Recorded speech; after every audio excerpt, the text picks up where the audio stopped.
بسم اللہ الرحمن الرحیم۔ یہ صلاۃ التطوع، تطوع کہتے ہیں لفظی طور پہ زائد، یعنی نفلی عبادت، نفلی نماز ہے۔ تو یہ فرائض سے زائد ہے نا، تو اس لیے اس کو تطوع کہہ لیتے ہیں۔ تو فرائض تو جن کا اللہ تعالیٰ نے محاسبہ کرنا ہے، باقاعدہ حساب ہوگا۔ یہ نوافل جو ہوتے ہیں نا، یہ فرائض کے محافظ ہیں۔ جو بندہ سنتیں ادا کرتا ہے، نوافل ادا کرتا ہے، وہ کبھی بھی فرائض میں کوتاہی نہیں کرتا، اور جو نوافل میں کوتاہی کرتا ہے اس میں خدشہ ہوتا ہے کہ وہ آہستہ آہستہ فرائض میں کوتاہی شروع کر دے۔ تو اسی لیے وہ امام شاطبی رحمۃ اللہ علیہ نے کہا تھا کہ سنتیں جو ہیں یہ فرائض کی محافظ ہیں، اور پھر ان سے اللہ کا قرب بھی حاصل ہوتا ہے۔ تو یہ پہلی اور دوسری بات یہ ہے کہ ہمارے ہاں عام طور پہ فرق کیا جاتا ہے نفل اور سنت کے مناسبت سے۔ احادیث میں جو ہے دونوں کے لیے ایک ہی لفظ ہے، تطوع، دونوں وہ فرض سے زائد ہیں۔ باقی اہمیت کے اعتبار سے وہ مؤکدہ غیر مؤکدہ کوئی فرق شک نہیں ہے، وہ ہے فرق، لیکن کوئی الگ الگ لفظ ان دونوں کے لیے استعمال نہیں ہوتے، جبکہ ہمارے ہاں عام طور پہ یہ استعمال میں فرق کیا جاتا ہے نفل اور سنت کے ساتھ۔ تو ربیعہ بن کعب الاسلمی رضی اللہ تعالی عنہ یہ صحابی ہیں، کہتے ہیں قال لی النبی، لی النبی، مجھے اللہ کے نبی نے کہا، سل، مانگو۔ اصل میں یہ پوری لمبی بات ہے کہ رات کو رسول اللہ صلی اللہ علیہ وسلم کے وضو کا پانی انہوں نے اہتمام کیا، آپ کی خدمت کی، تب آپ نے خوش ہو کے کہا تھا سل، مانگو۔ تو کہنے لگی اسألوک مرافقتک فی الجنہ، میں جنت میں آپ کی ہمسائیگی مانگتا۔ جی، اگر اللہ سے کچھ لے کے دینا ہے نا تو پھر یہ لے دیں کہ جنت میں آپ کا رفیق بن جاؤں، آپ کا ہمسایہ بن جاؤں۔ فرمایا ابا غیر ذالک، کچھ اور مزید بھی مانگنا چاہتے ہو، کوئی اور بھی سوال ہے؟ فقلت هو ذاک، میں نے کہا جی وہ بھی یہی ہے۔ 1000 بار بھی کہیں گے تو ایک ہی سوال ہے کہ جنت میں آپ کی ہمسائیگی مل جائے۔ تو فرمایا فَأَعِنِّي عَلَى نَفْسِكَ بِكَثْرَةِ السُّجُودِ، تو پھر میری مدد کر اپنے آپ پہ کثرت سجود کے ساتھ۔ مطلب یہ ہے کہ یہ تو جو چاہتا ہے، میں بھی اللہ سے دعا مانگتا ہوں، اور تم بھی میری مدد کرو۔ مدد کیسے؟ کہ سجدے کثرت سے کیا کرو، جس کی وجہ سے اللہ تجھے جنت میں میرا رفیق بنا دیں گے۔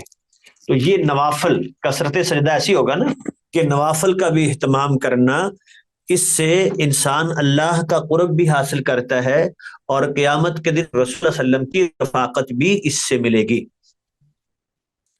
اگلی روایت ہے، ہاں، تو یہ ربیعہ بن کعب الاسلمی رضی اللہ تعالی عنہ، یہ الاسلمی کیونکہ ان کا لقب ہے نا، یہ نسبت ہے ان کی قبیلہ اسلم کی طرف، اور یہ اصحاب صفہ میں سے تھے، رسول اللہ صلی اللہ علیہ وسلم کے خادم، آپ کی خدمت کرنے والے یہ صحابی تھے۔ 63 ہجری میں ان کی وفات ہوئی ہے۔ اگلی روایت ہے حضرت عبداللہ بن عمر رضی اللہ تعالی عنہما فرماتے ہیں حفظت من النبی صلی اللہ علیہ وسلم، میں نے اللہ کے نبی سے 10 رکعات، 10 رکعتیں یاد کی ہیں۔ تو وہ آپ ان کی حفاظت کرتے تھے، پڑھتے تھے۔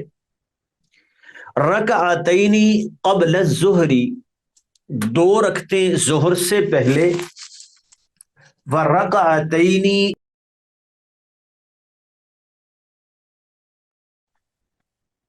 رکعتین بعد المغرب، اور 2 رکعتیں مغرب کے بعد، فی بیتی ہی، گھر میں۔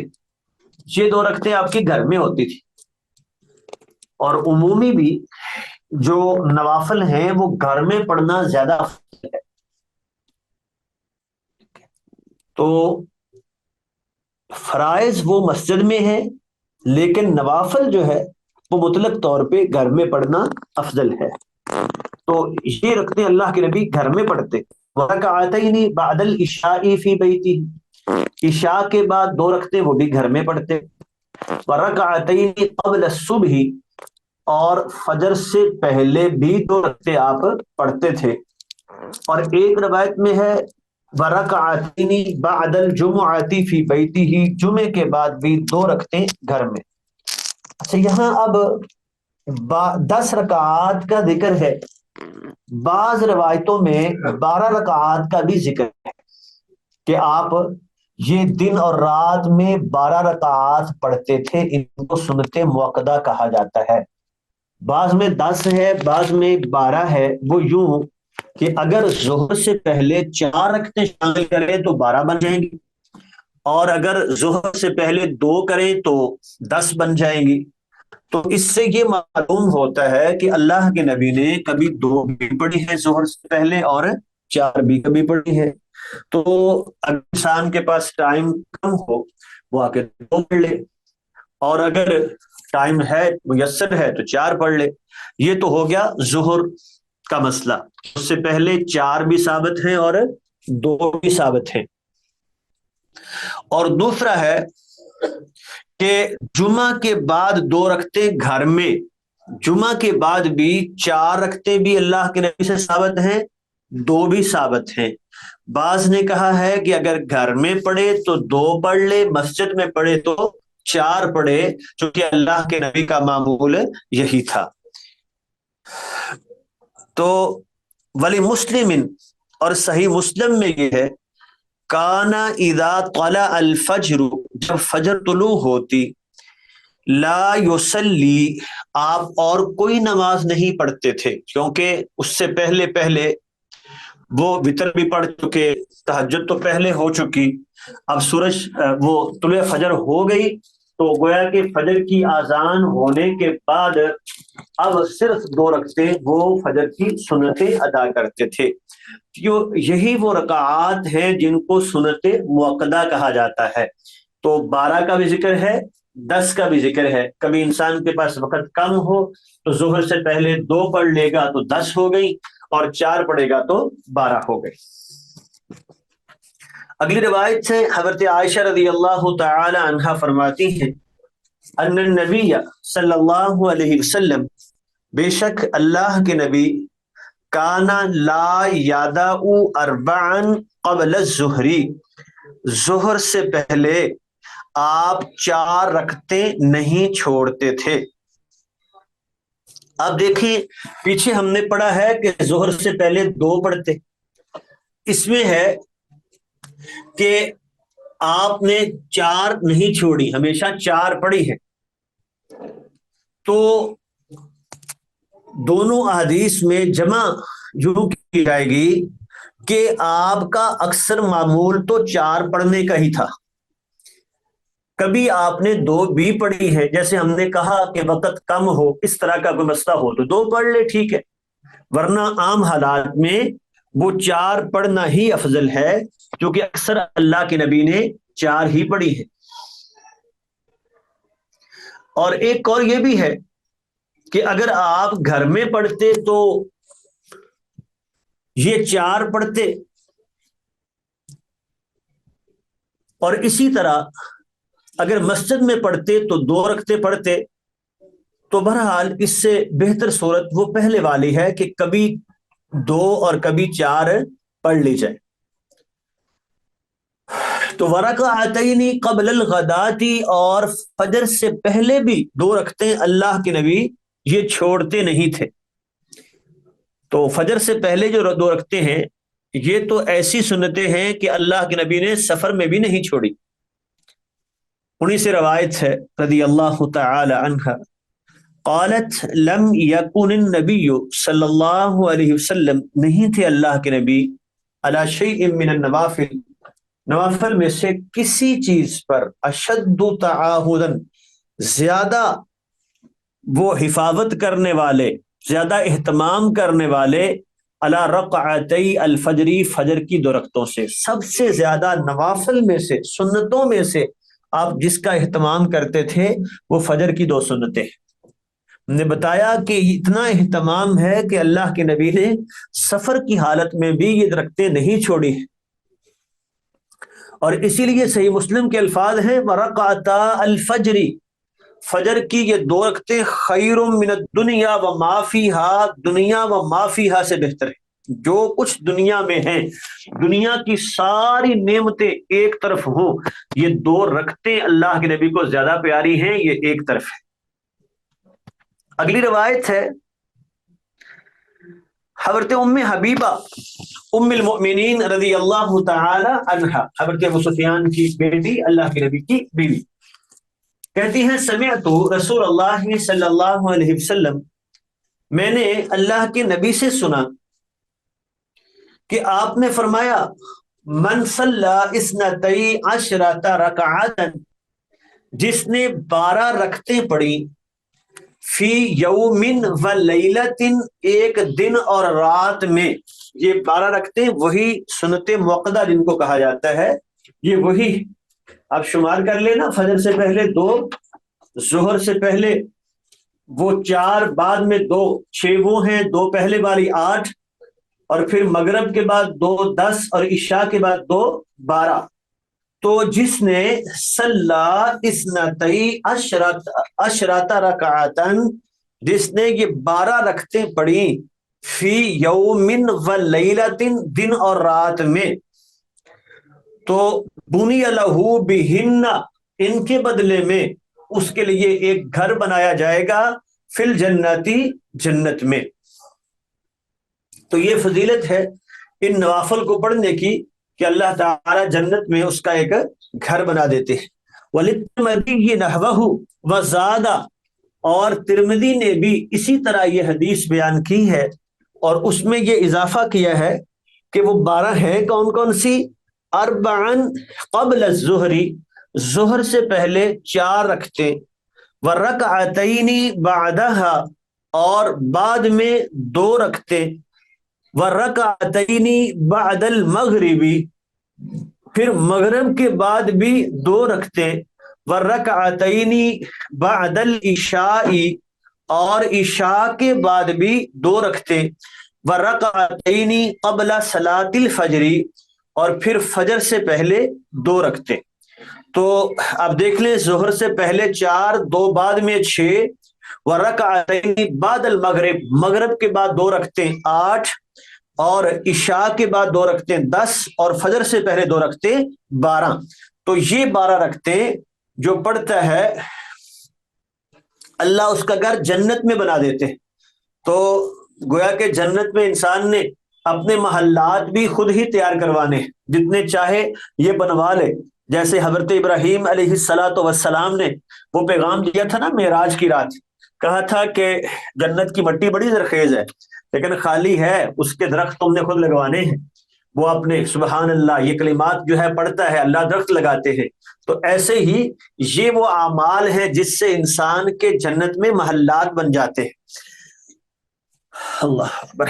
وَلِلْخَمْسَةِ عَنْهَا، اور حدیث کی 5 کتابوں نے حضرت ام حبیبہ سے ہی بیان ہے کہ من حافظ علی 4 قبل الظہر، جو ظہر سے پہلے 4 رکعتوں کی حفاظت کرے، وَأَرْبَعٍ بَعْدَهَا، اور 4 کی بعد میں۔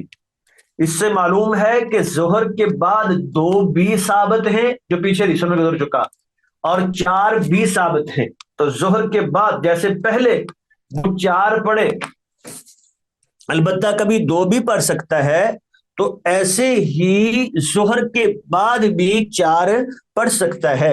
وَأَرْبَعٍ بَعْدَهَا، اور 4 رکعتیں اس نے ظہر کے بعد پڑھی، حرمہ اللہ تعالی علی النار، اللہ اس کو جہنم کی آگ پہ حرام کر دیتے، چونکہ وہ اللہ کی طرف اتنا مشغول ہے کہ حالانکہ جو اس کے لیے ضروری نہیں ہے، وہ 4 فرض پڑھے، 2 جو معمول تھی، اس کی بجائے وہ 4 پھر پڑھتا ہے، یہ اہتمام کرتا ہے کہ ظہر کے بعد بھی 4 رکعتوں کا اس کا معمول ہے، تو اللہ اس کا گھر جنت میں بنا دیتے ہیں۔ اگلی روایت ہے، اللہ کے نبی نے دعا کی، فرمایا رحم اللہ عمران، اللہ اس بندے پہ رحم کرے، صلی 4 قبل العصر، جس نے عصر سے پہلے 4 رکعتیں پڑھی۔ کیا معلوم ہوا کہ عصر کی نماز سے پہلے بھی 4 رکعتیں یہ ثابت ہے، یہ بطور سنت بطور نوافل جو ہے وہ پڑھی جا سکتی ہیں۔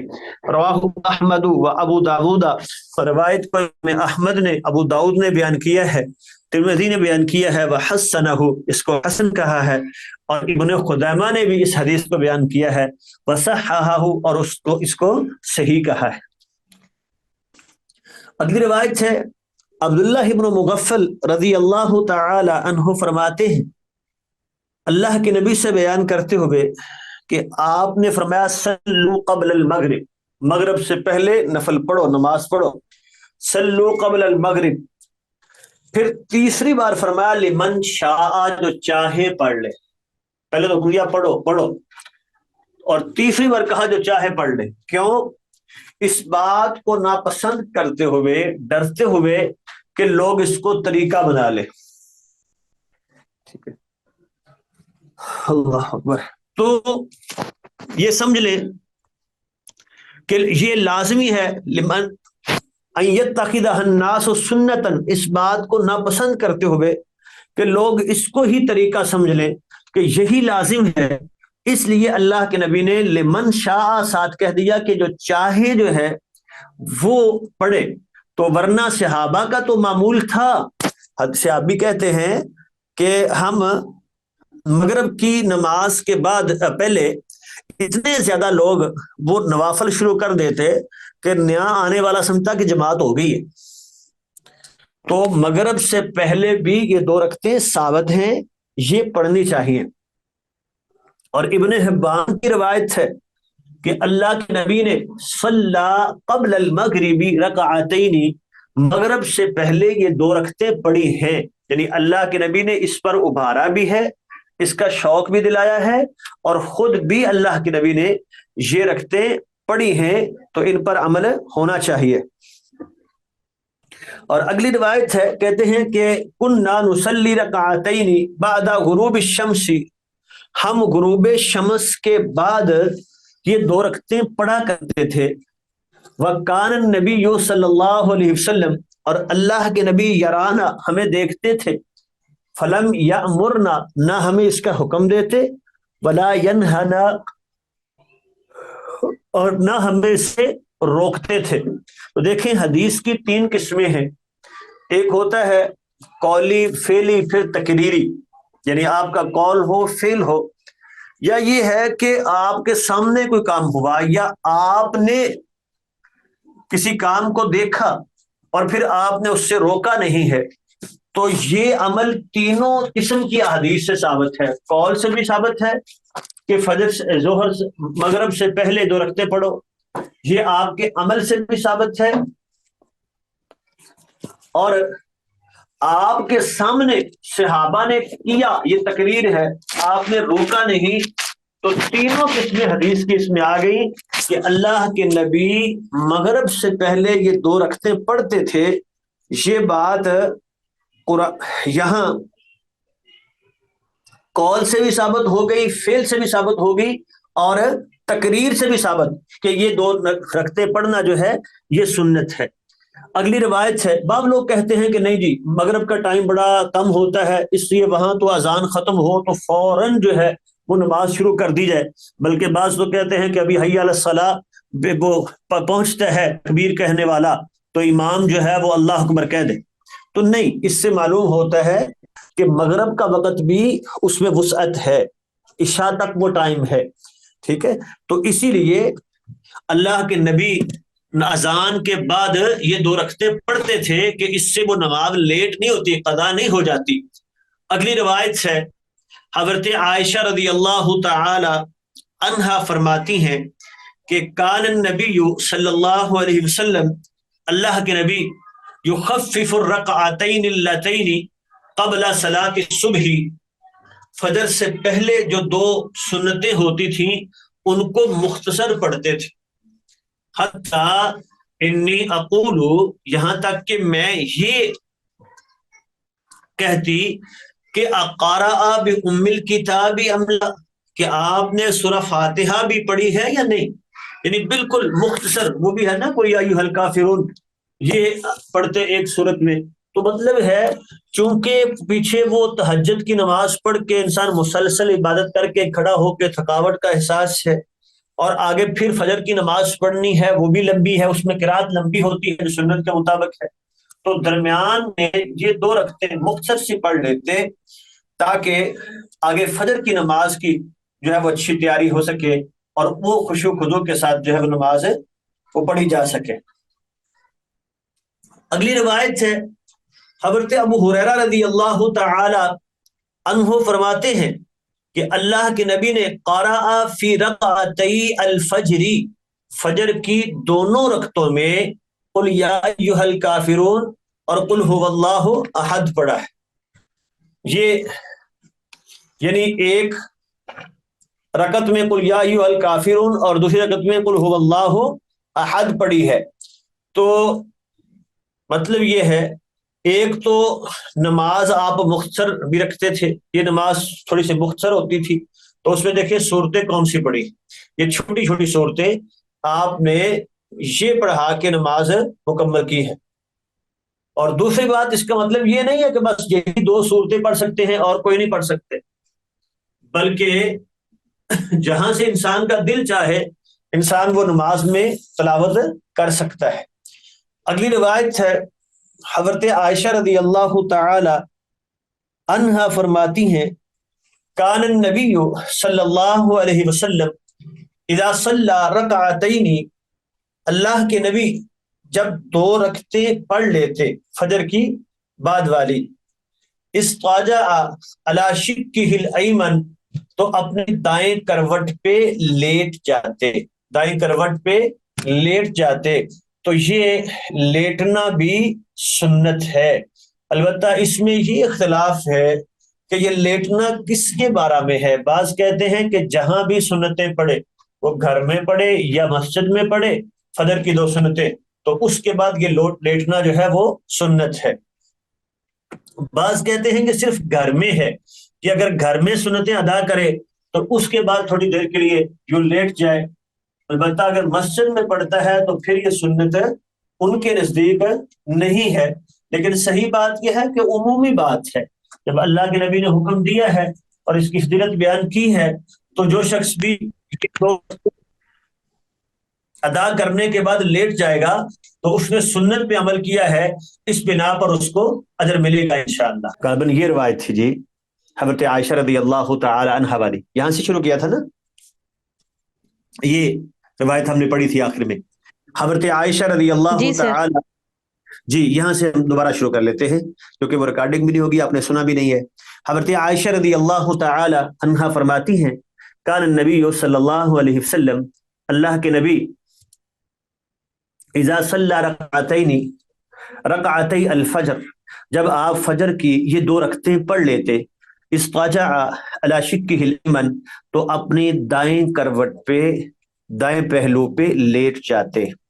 تو اس سے کیا معلوم ہوا، یہ ہم نے بات بیان کی کہ فجر کی نماز کے بعد، فجر کی سنتیں ادا کرنے کے بعد یہ دائیں کروٹ پہ لیٹنا یہ سنت طریقہ ہے۔ بعض لوگ یہ کہتے ہیں کہ یہ اس شخص کے لیے ہے جو گھر میں سنتیں ادا کرے، اگر کوئی مسجد میں ادا کرتا ہے تو وہ نہیں لیٹے گا۔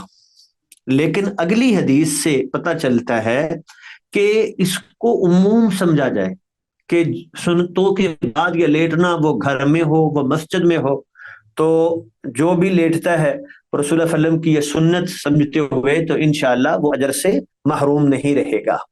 دیکھیں اگلی روایت میں کیا ہے، حضرت ابو ہریرہ رضی اللہ تعالی عنہ فرماتے ہیں کہ قال رسول اللہ صلی اللہ علیہ وسلم، اللہ کے نبی نے فرمایا اذا صلی احدکم الرکعتین، جب تم میں سے کوئی ایک دو رکعتیں پڑھ لے قبل صلاۃ الصبح، فجر کی نماز سے پہلے، فلیستجع، اسے چاہیے کہ وہ لیٹ جائے، اسے چاہیے کہ وہ لیٹ جائے۔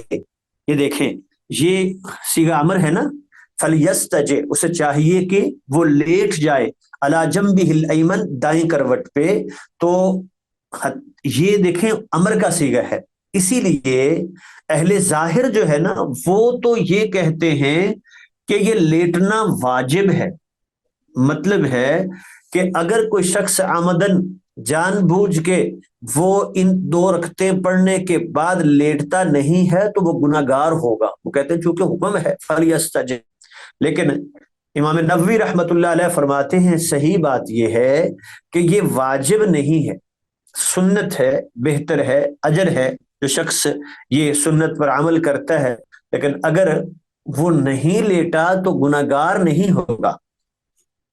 تو بہرحال سنت کی بھی اہمیت ہے، اور سنت پر عمل جو ہے وہ ہونا چاہیے، تو یہ تھوڑا سا لیٹنا چاہیے۔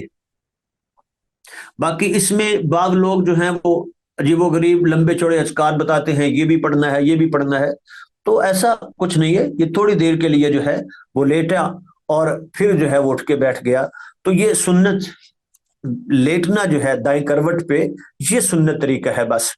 حضرت عبداللہ بن عمر رضی اللہ تعالی عنہما فرماتے ہیں قال رسول اللہ صلی اللہ علیہ وسلم، اللہ کے نبی نے فرمایا صلاۃ اللیل مثنا مثنا، رات کی نماز 2 2 رکھتے ہیں، یعنی تہجد کی نماز پڑھنی ہے تو افضل کیا ہے؟ 2 2 کر کے پڑھے، اگرچہ وہ 4 اکٹھی پڑھے پڑھ سکتا ہے، لیکن افضل کیا ہے کہ وہ 2 2 کر کے، ہر 2 کے بعد سلام پھیرے، پھر اگلی 2، اس طرح نماز پڑھے، تو یہ ہے صلاۃ اللیل مثنا مثنا۔ فَإِذَا خَشِيَ أَحَدُكُمُ الصُّبْحَ، جب تم میں سے کوئی فجر سے ڈرے، صبح سے ڈرے، یعنی 2 پڑھتے پڑھتے، نماز پڑھتے پڑھتے تہجد کی خدشہ پیدا ہوا کہ فجر ہونے والی ہے، کہیں فجر کی اذان نہ ہو جائے، تو میرے وتر رہتے ہیں، تو جب کوئی ڈرے کہ ابھی فجر نہ ہو جائے تو صلی رکعۃ واحدۃ، 1 رکعت پڑھ لے، توتر لہ ما قد صلی، وہ جو پہلے جتنی نماز پڑھ چکا ہے وہ ساری اس کی وتر بن جائے گی، وہ اس کو وتر بنا دے گی، یعنی 8 پڑھی ہیں تو 9 طاق عدد ہو گیا۔ ان اللہ وتر یحب الوتر، بے شک اللہ بھی طاق ہے اور اسی طاق عدد کو پسند کرتا ہے، 10 پڑھی ہیں تو 11 ہو جائیں گی، اور اگر اس نے 12 پڑھی ہے تو 13 ہو جائیں گی، تو یہ ہے کہ آخر میں ایک وتر پڑھ لے۔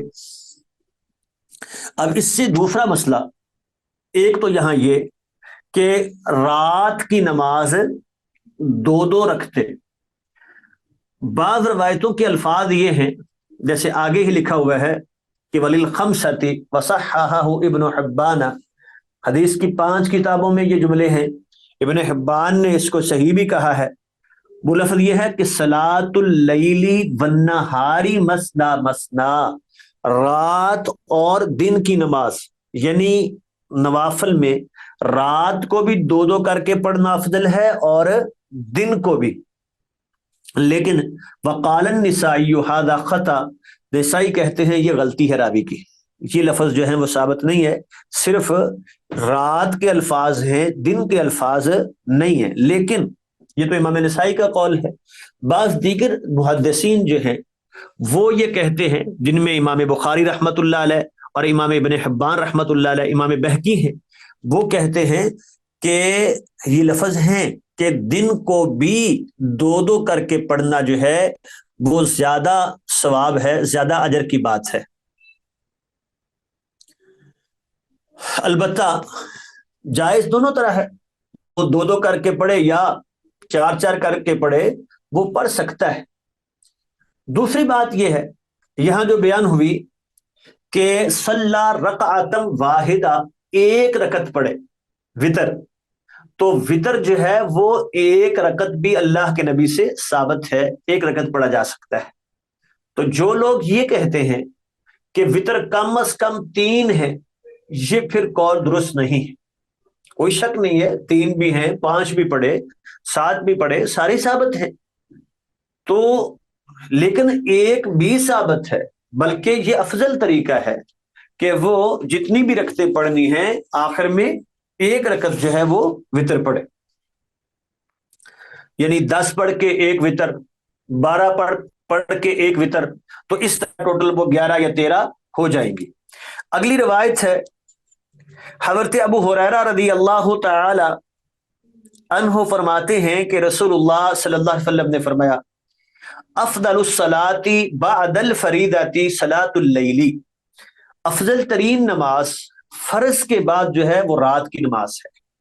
یہ رات کی نماز جو ہے نا، وہ بعض جو ہے وہ صوفیاء یہ جملہ بولتے ہیں کہ یہ بڑی لاڈلی نماز ہے، یعنی اللہ کے بہت قریب کر دینے والی۔ تو بلکہ وہ بڑا اچھا جملہ کہتے ہیں کہ دیکھیں باقی نمازوں کی طرف بلایا جاتا ہے نا تو حی علی الصلاۃ حی علی الفلاح، کوئی شخص آواز دیتا ہے کہ بھائی آؤ، یہ اللہ کا پیغام ہے کہ کامیابی کی طرف آ جاؤ، فلاح نماز کی طرف آ جاؤ۔ لیکن یہ وہ وقت تہجد کی نماز ایسی ہے جس میں خود اللہ اعلان کر رہے ہوتے ہیں حل من مستغفر حل من مسترزق، کچھ لینا ہے مجھ سے لینا ہے تو لے جاؤ، میں بانٹ رہا ہوں، رزق چاہیے، معافی چاہیے، ٹھیک ہے، کیا چاہتے ہو آؤ مجھ سے مانگو۔ تو یہ اللہ کے قریب کرنے والی یہ تہجد کی نماز جو ہے، اس سے اللہ کا قرب حاصل ہوتا ہے۔ تو اس لیے جو ہے وہ اس کا اہتمام کرنا، اللہ نے قرآن مجید میں فرمایا تتجافى جنوبهم عن المضاجع يدعون ربهم خوفا وطمعا، کہ وہ راتوں کو اپنے بستروں سے الگ رہتے ہیں ایمان والے، وہ اللہ کو پکارتے ہیں، ٹھیک ہے۔ تو خاص طور پہ یہ تہجد کی نماز کا اہتمام کرنا، تو اللہ تعالیٰ نے اپنے نبی سے بھی کہا قم اللیل الا قلیلا، رات کو یہ کھڑے ہوں قیام کریں۔ اگلی روایت ہے حضرت ابو ہریرہ رضی اللہ تعالی عنہ فرماتے ہیں کہ قال رسول اللہ صلی اللہ علیہ وسلم، اللہ کے نبی نے فرمایا افضل الصلاۃ بعد الفریضۃ، فرض کے بعد اگر کوئی افضل ترین نماز ہے تو وہ رات کی نماز ہے۔ اور اگلی روایت حضرت ابو ایوب انصاری رضی اللہ تعالی عنہ فرماتے ہیں، رسول اللہ صلی اللہ علیہ وسلم کے میزبان ان کو کہا جاتا ہے نا، کہ اللہ کے نبی جن کے گھر میں جا کے ہجرت کے وقت وہ شروع میں ٹھہرے ہیں، رضی اللہ تعالی عنہ فرماتے ہیں کہ اللہ کے نبی نے فرمایا الوتر حق، وطر پڑھنا حق ہے، ضروری ہے، علی کل مسلم، ہر مسلمان پر، من احب ان یوتر بخمس، جو یہ پسند کرے کہ وہ 5 رکعتوں کے ساتھ وطر بنائے تو ایسا کر لے، ومن احب، جو یہ پسند کرے کہ وہ 3 کے ساتھ وطر بنائے، اپنی نماز کو 3 رکعتیں پڑھے تو ایسا کر لے وہ، ومن احب، اور جو یہ پسند کرے ان یوتر بواحدۃ، کہ وہ 1 رکعت وہ پڑھے تو فلیفعل، وہ ایسا کر لے۔ تو مطلب یہ ہے کہ 5 رکعتیں بھی پڑھی جا سکتی ہیں، 3 پڑھے وہ بھی ٹھیک ہے، 1 پڑھے وہ بھی ٹھیک ہے۔ تو ہمارے ہاں جو ایک موقف یہ ہے کہ وطر نہ 3 سے زیادہ اور نہ 3 سے کم، تو یہ موقف درست نہیں ہے، کیونکہ حدیث کے خلاف ہے۔ واضح احادیث میں ہے کہ وطر وہ 3 سے زیادہ بھی پڑھے جا سکتے ہیں اور 1 بھی پڑھا جا سکتا ہے۔ اور دوسری بات یہ ہے کہ جو احباب وہ 3 پڑھتے ہیں اور پھر اس کو مغرب کے ساتھ مشابت کر دیتے ہیں، اس کی وہ 2 رکعتوں کے بعد جو ہے وہ بیٹھ گیا تشہد، پھر اٹھے پھر تیسری رکعت پڑھی، حالانکہ روکا گیا ہے کہ وطروں کو مغرب کے ساتھ مشابہ نہ کرو، وہ مشابت یہی ہے درمیان میں تشہد کی، کہ اس میں اگر 5 بھی پڑھیں گے تو درمیان میں کوئی تشہد نہیں ہے، تشہد صرف آخر میں ہوگا۔ ہاں اس سے آگے پڑھتا ہے وہ تفصیل آگے بیان ہوگی۔ اگلی روایت ہے حضرت علی رضی اللہ تعالی عنہ فرماتے ہیں، علی بن ابی طالب، کہ لیس الوتر بحتم، وطر فرض نہیں ہے، فرض نہیں ہے، کہیئت المکتوبۃ، فردی نماز کی طرح۔ اصل میں بعض لوگوں کے نزدیک وطر پڑھنا فرض ہے، ٹھیک ہے۔ تو جیسا کہ امام ابو حنیفہ رحمۃ اللہ علیہ کا موقف ہے، لیکن جمہور علماء کا موقف یہ ہے کہ یہ فرض نہیں ہے، اور اسی کی تائید ہوتی ہے اس روایت سے۔ جو فرض کہتے ہیں وہ اوپر والی روایت کو لیتے ہیں، الوتر حق یا واجب، واجب ہے، حق ہے، تو ہم کہیں گے ساری احادیث کو ملا کے مفہوم نکالا جاتا ہے۔